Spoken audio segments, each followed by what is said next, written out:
ফ্যাসিস্টের লেজুর রেখে যাওয়া রাষ্ট্রপতি বক্তব্য দিবে, ভাষণ দিবে। আপনাদের সামনে স্পষ্টভাবে বলে যাচ্ছি, কোন ফ্যাসিস্টের দোসরের বক্তব্য শোনার জন্য 12ই মার্চ আমরা জাতীয় সংসদে যাচ্ছি না। শরীফ ওসমান হাদী হত্যার খুনের বিচার এই বাংলার মাটিতে হতেই হবে। আমরা যখন ইলেকশনে মানুষের কাছে গিয়েছি, সারা বাংলাদেশের মানুষ আমাদের কাছে এটাই বলেছে, ওসমান হাদী হত্যার বিচার যেন ভাইয়া এই মাটিতে হয়। ওসমান হাদী হত্যাকারীদেরকে ভারতের মাটিতে খুঁজে পাওয়া গিয়েছে, আমরা শুনেছি। আমরা দাবি জানাবো অবিলম্বে বাংলাদেশের মাটিতে তাদেরকে এনে বিচার কার্যকর করা হয় এবং এই বিচার যাতে সত্যিকার অর্থে ন্যায় বিচার হয়। কারণ যারা শুধু গুলি করেছে তারাই হত্যাকারী নয়, এই হত্যাকাণ্ডের পিছনে জড়িত ছিল ডিপ স্টেট, এই হত্যাকাণ্ডের পিছনে জড়িত ছিল দেশি বিদেশি নানা ষড়যন্ত্র।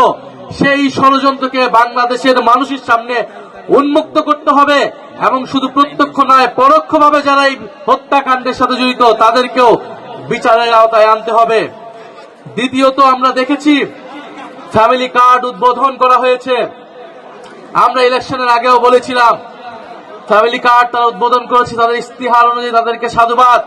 কিন্তু আমরা পাশাপাশি এও বলেছিলাম, যদি দুর্নীতি বন্ধ না হয়, যদি চাঁদাবাজি বন্ধ না হয়, যদি দখলদারিত্ব বন্ধ না হয়, যদি ঋণ খেলাপিদেরকে সংসদে এবং সরকারে ঠাঁই দেওয়া হয়, এ সকল ফ্যামিলি কার্ড কেবল হচ্ছে চোখ ধাঁধানো একটা কর্মসূচি, কেবল এটা বাংলাদেশের অর্থনীতির কোনো পরিবর্তন করতে পারবে না। ফলে আমরা আহ্বান জানাবো, যে সকল ঋণ খেলাপি লুটেরা দুর্নীতিবাজদেরকে সরকারে সংসদে নিয়ে যাওয়া হয়েছে, নমিনেশন বিক্রি করা হয়েছে, সে সকল ঋণ খেলাপিদের বিরুদ্ধে যাতে বাংলাদেশ সরকার, বাংলাদেশের সুপ্রিম কোর্ট, নির্বাচন কমিশন ব্যবস্থা নেয় এবং তারা যাতে অতি দ্রুত দেশের টাকা, ব্যাংকের টাকা ব্যাংকে ফিরিয়ে দেয়। প্রিয় রাজশাহীবাসী, 12ই মার্চের জন্য আমরা সবাই অপেক্ষা করছি। 12ই মার্চ নতুন জাতীয় সংসদের অধিবেশন। সেই অধিবেশনে শুনছি আমরা ফ্যাসিস্টের দোসর, ফ্যাসিস্টের লেজুর রেখে যাওয়া রাষ্ট্রপতি বক্তব্য দিবে, ভাষণ দিবে।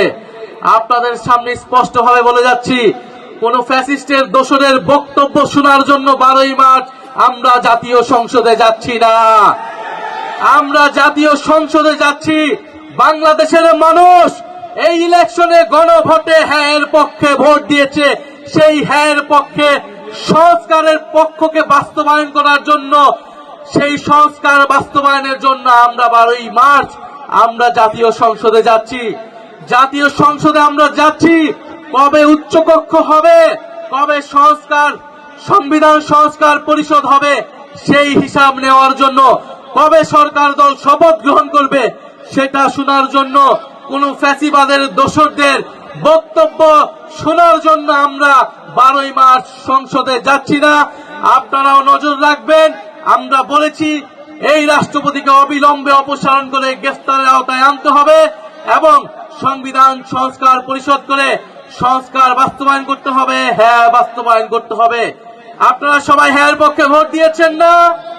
আমরা সবাই দল মত নির্বিশেষে হ্যাঁ এর পক্ষে ভোট দিয়েছি। ফলে সংস্কারের পক্ষে, বিচারের পক্ষে আমাদের সেই লড়াই চলমান থাকবে। আপনাদেরকেও সচেতন থাকার, 12ই মার্চ সংসদের দিকে তাকিয়ে থাকার আহ্বান জানাচ্ছি।